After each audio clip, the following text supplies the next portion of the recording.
دنیاوی ایجادات کرنے میں مختار ہے، ہاں دین کے معاملے میں زندگی کے ہر میدان میں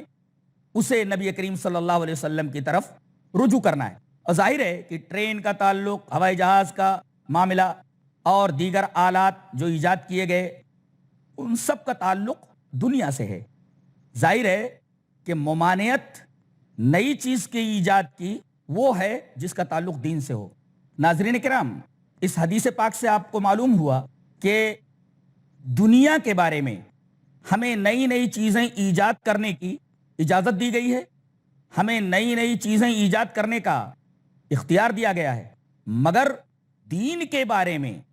ہمیں صرف اور صرف قرآن و سنت کی طرف پلٹنا ہے، جیسا کہ مسند احمد کی اس روایت میں نبی کریم صلی اللہ علیہ وسلم نے کہا فَإِلَيَّ، دین کے معاملے میں تم لوگوں کو میری طرف رجوع کرنا ہے، اس لیے کہ میرے اوپر قرآن اترا ہے اور میں قرآن حکیم کی تشریح کرتا ہوں جس کا نام حدیث ہے، تو قرآن و حدیث کی طرف تمہیں پلٹنا ہے۔ اب اگر کوئی آدمی دین کے اندر کسی چیز کی ایجاد کرتا ہے تو اس کا کیا حکم ہے اور اس کی کیا قباحت اور شناعت ہے، آئیے یہ کہ بات دیگرے دو احادیث کے اندر دیکھ لیتے ہیں،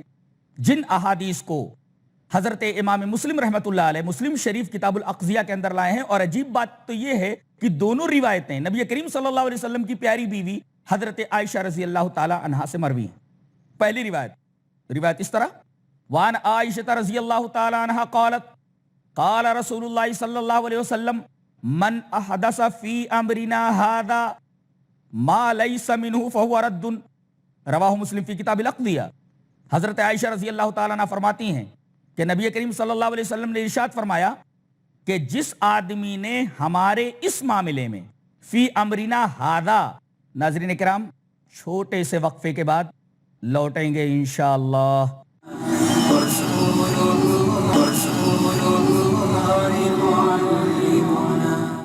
ناظرین کرام، اس حدیث پاک سے آپ کو معلوم ہوا کہ دنیا کے بارے میں ہمیں نئی نئی چیزیں ایجاد کرنے کی اجازت دی گئی ہے، ہمیں نئی نئی چیزیں ایجاد کرنے کا اختیار دیا گیا ہے، مگر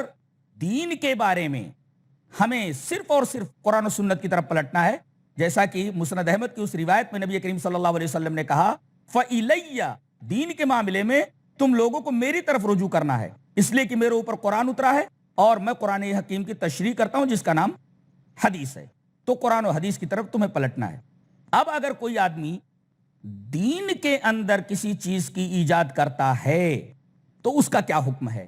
اور اس کی کیا قباحت اور شناعت ہے، آئیے یہ کہ بات دیگرے دو احادیث کے اندر دیکھ لیتے ہیں، جن احادیث کو حضرت امام مسلم رحمۃ اللہ علیہ مسلم شریف کتاب الاقضیہ کے اندر لائے ہیں، اور عجیب بات تو یہ ہے کہ دونوں روایتیں نبی کریم صلی اللہ علیہ وسلم کی پیاری بیوی حضرت عائشہ رضی اللہ تعالی عنہا سے مروی ہیں۔ پہلی روایت اس طرح، وان عائشہ رضی اللہ تعالی عنہا قالت قال رسول اللہ صلی اللہ علیہ وسلم من احدث فی امرنا ھذا ما لیس منہ فہو رد، رواہ مسلم فی کتاب الاقضیہ۔ حضرت عائشہ رضی اللہ تعالی عنہ فرماتی ہیں کہ نبی کریم صلی اللہ علیہ وسلم نے ارشاد فرمایا کہ جس آدمی نے ہمارے اس معاملے میں فی امرنا ھذا، ناظرین کرام حدیث پاک کے اس ٹکڑے کے اوپر غور کریں، فی امرنا ھذا، ہمارے اس معاملے میں، یہ اس کیا ہے؟ ھذا کے ذریعے کس چیز کی طرف اشارہ کیا گیا ہے؟ ھذا تو اس میں اشارہ ہے، اس کا مشار الیہ کہاں ہے؟ ظاہر ہے کہ اس کا مشار الیہ وہ دین ہے جو نبی کریم صلی اللہ علیہ وسلم پر اترا۔ تو جس آدمی نے ہمارے اس معاملے کے اندر یعنی دین کے اندر کوئی نئی بات ایجاد کی، احداث کیا، اسی وجہ سے حدیث کہتے ہیں نئی چیز کو، حدیث العہد کہتے ہیں نئے کو، تو جس آدمی نے ہمارے اس معاملے میں یعنی دین کے اندر کوئی نئی بات نکالی جس پر ہماری مہر نہیں ہے، جو ہماری طرف سے نہیں ہے، فہو ردن، تو وہ آدمی بھی مردود ہے اور اس کا وہ عمل بھی مردود ہے۔ ناظرین کرام، آپ نے دیکھا کہ دین میں کسی نئی بات کا ایجاد کرنا کتنی بری بات ہے، کتنی قبیح اور شنیع ہے۔ نبی کریم صلی اللہ علیہ وسلم نے اس عمل کو مردود کہا اور ایجاد کرنے والے کو بھی مردود فرمایا۔ دوسری روایت جو حضرت عائشہ رضی اللہ تعالی عنہا سے ہے اس طرح ہے، وان عائشہ رضی اللہ تعالی عنہا ان رسول اللہ صلی اللہ علیہ وسلم قال من عمل عملا لیس علیہ امرنا فہو رد، رواہ مسلم فی کتاب الاقضیہ۔ یہ روایت بھی امام مسلم رحمۃ اللہ علیہ اس چیپٹر کے اندر لائے ہیں جس چیپٹر کے اندر فیصلوں کا بیان ہے، کتاب الاقضیہ میں لائے ہیں۔ راویہ ایک ہی ہیں، حضرت عائشہ رضی اللہ تعالیٰ عنہ۔ حضرت عائشہ رضی اللہ تعالیٰ عنہ فرماتی ہیں کہ رسول اللہ صلی اللہ علیہ وسلم نے ارشاد فرمایا کہ جس آدمی نے کوئی ایسا عمل کیا، من عمل عملا، جس آدمی نے کوئی ایسا عمل کیا، لیسا علیہ امرنا، جس عمل کے اوپر ہماری مہر نہیں ہے، ہمارا حکم نہیں ہے، در حقیقت وہ عمل آدمی کا مردود ہے اور عمل کرنے والا عامل بھی مردود ہے۔ تو دین میں نئی ایجاد کی ہوئی چیز بھی مردود اور ایجاد کرنے والا بھی مردود، اور کوئی ایسا عمل کرنے والا جو شریعت میں نہیں ہے تو وہ آدمی عامل بھی مردود اور اس کا وہ عمل بھی مردود ہے۔ نبی کریم صلی اللہ علیہ وسلم نے صاف طور پر یہ بتا دیا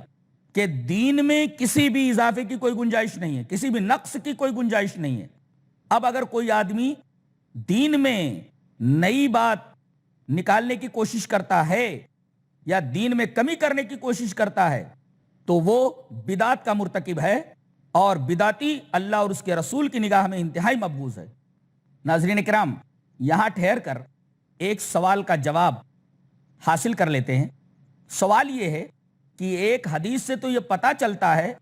کہ دین اسلام کے اندر کوئی نیا طریقہ ایجاد کرنا بہت اچھی چیز ہے۔ اب ہم اس سے یہ کہیں گے کہ تیرے پاس وہ کون سی دلیل ہے، تو وہ یہ حدیث پیش کرے گا جسے امام ابن ماجہ رحمۃ اللہ علیہ بالکل فرسٹ ویلوم کے اندر ابن ماجہ میں کتاب المقدمہ ہی کے اندر لائیں۔ آئیے وہ حدیث پڑھ لیتے ہیں جو اس آدمی کا مستدل ہے، اور پھر جواب کی طرف بڑھتے ہیں۔ حدیث اس طرح: وعن المنذر ابن جبیر عن ابیہ رضی اللہ تعالی عنہ قال قال رسول اللہ صلی اللہ علیہ وسلم من سن فی الاسلام سنتا حسنتا فعمل بها كان له اجرها ومثل اجر من عمل بها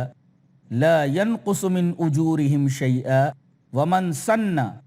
سنة سيئة فعمل بها كان عليه وزرها ووزر من عمل بها من بعده لا ينقص من اوزارهم شيئا، رواہ ابن ماجہ فی کتاب المقدمہ۔ حضرت امام ابن ماجہ اس حدیث کو کتاب المقدمہ کے اندر لائیں، فرسٹ ویلوم ہی کے اندر۔ حضرت منذر ابن جبیر اپنے باپ سے روایت کرتے ہیں، وہ فرماتے ہیں کہ رسول اللہ صلی اللہ علیہ وسلم نے ارشاد فرمایا کہ جس آدمی نے اسلام میں کوئی اچھی سنت جاری کی اور اس سنت کے اوپر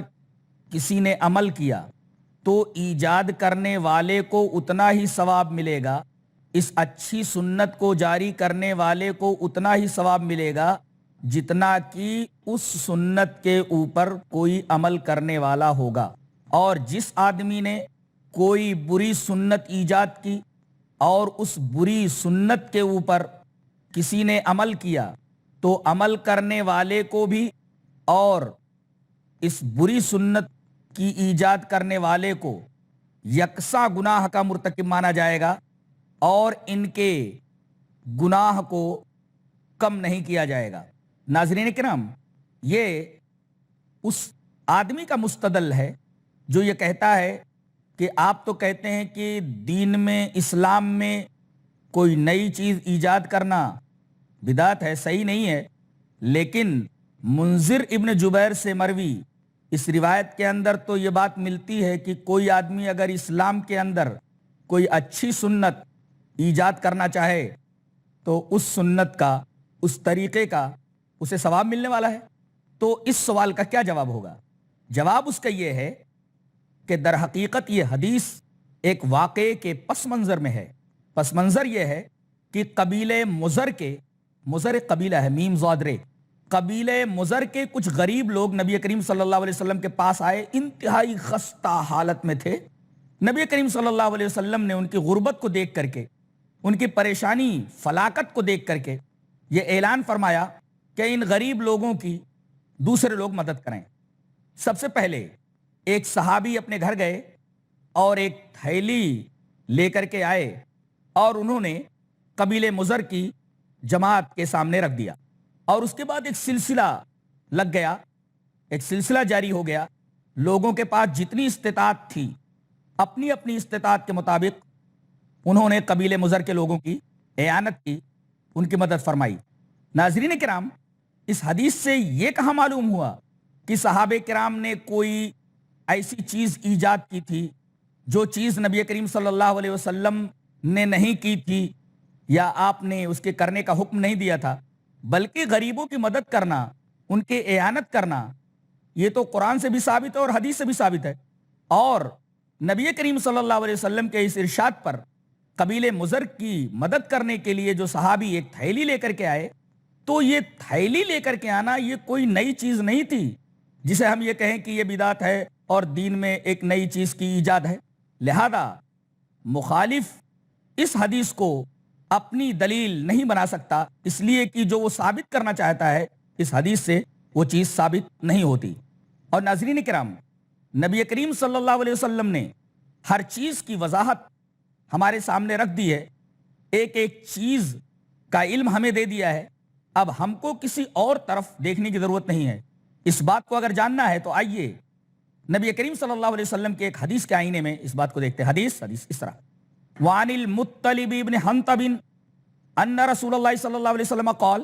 ما ترکت شیئا مما امرکم اللہ به الا قد امرتکم به ولا ترکت شیئا مما نہاکم اللہ عنہ الا قد نہیتکم عنہ، رواہ الشافعی فی کتاب الرسالہ وسندہ صحیح۔ حضرت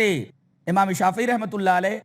اس حدیث کو اپنی کتاب الرسالہ کے اندر لائے ہیں، سند صحیح ہے، اور راوی حضرت عبد المطلب ابن حنطب ہے۔ وہ کہتے ہیں کہ رسول اللہ صلی اللہ علیہ وسلم نے فرمایا کہ کوئی ایسی چیز میں نے نہیں چھوڑی ہے جس کا میں نے تمہیں حکم دیا ہے مگر میں اس کا حکم تمہیں دے چکا ہوں، اور کوئی چیز ایسی میں نے نہیں چھوڑی ہے جس چیز سے اللہ تبارک و تعالیٰ نے تم کو منع کیا ہے مگر اس چیز سے میں نے تم کو منع کر دیا، روک دیا ہے۔ تو تمام مامورات کا تمہیں علم دے دیا ہے، تمام منہیات سے تمہیں روک دیا ہے، کوئی ایسی چیز نہیں رہ گئی ہے جس کو میں نے چھوڑ دیا ہو۔ تو ہم نبی کریم صلی اللہ علیہ وسلم ساری چیزیں ہمیں دے کر کے گئے ہیں، تو ہمیں کسی بدعت کی طرف متوجہ ہونے کی قطعاً کوئی ضرورت نہیں۔ ناظرین کرام، یہ بحث، یہ گفتگو یہیں ختم ہوتی ہے، اجازت دیں۔ السلام علیکم ورحمۃ اللہ وبرکاتہ۔ هذا القرآن يوحدنا لطريق الخير